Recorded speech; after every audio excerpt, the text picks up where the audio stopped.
l'armée ukrainienne doit tout simplement rendre les armes. Il faut que le président Zelensky se rende compte de ce qui se passe et finalement ordonne à son armée et à ses bouchers néo-nazis de rendre les armes. Et puis, ça va déjà créer des conditions pour les négociations. De l'Ukraine à vos yeux? Le président Zelensky, oui. On peut le classifier comme vous voulez, mais vous savez... Il est élu. Lorsqu'on dit... Oui, il est élu. C'est pas classifié il est élu comme on veut. selon les procédures, disons, démocratiques. Oui.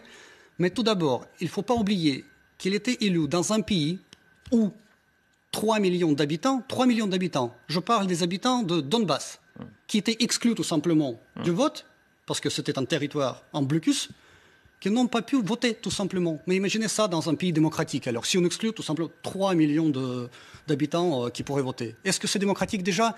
Et les candidats russes ne pouvaient pas même se prononcer. Là maintenant, si l'Ukraine par exemple disait oui, nous n'entrons pas dans l'OTAN, s'il y avait un engagement formel, vous cessez les opérations? Mais c'est une des conditions déjà. C'est déjà bien, mais ça ne suffit pas. Parce qu'il y a aussi d'autres conditions. On parle de la démilitarisation de l'Ukraine, c'est-à-dire que son potentiel militaire qui menace à la Russie doit être réduit. Deuxièmement, on parle de la dénazification de l'Ukraine, parce que c'est aussi important, parce que là, l'Ukraine ne peut pas exister sous le joug néo-nazi tel qu'elle est maintenant. Pardon. Là encore, c'est un élément de langage de la propagande. Tout le monde fait de la propagande, on est bien d'accord. Mais vous savez bien que personne n'accepte ça en Occident. Qui est certains groupes néo-nazis, nos confrères de Libération ont fait une très bonne vérification de faits en disant oui, il y a certains groupes, en l'occurrence ce bataillon Azov, qui est néo-nazi, qui est tout à fait marginal. Oui. Certaines de ces images ont été reprises par un compte des forces régulières ukrainiennes, la garde nationale ukrainienne. C'est un fait, d'accord.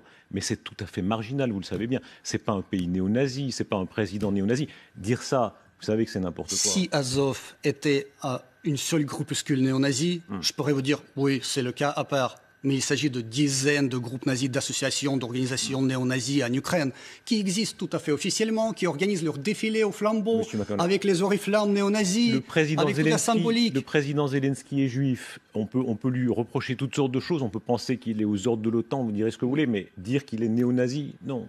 Je ne dis pas du tout qu'il est néo-nazi, mais il se trouve sous une influence des néo-nazis, une influence énorme. Il est manipulé par les néo-nazis, il suit tout simplement leur politique. Parce qu'il n'a pas de choix, il est sous l'influence.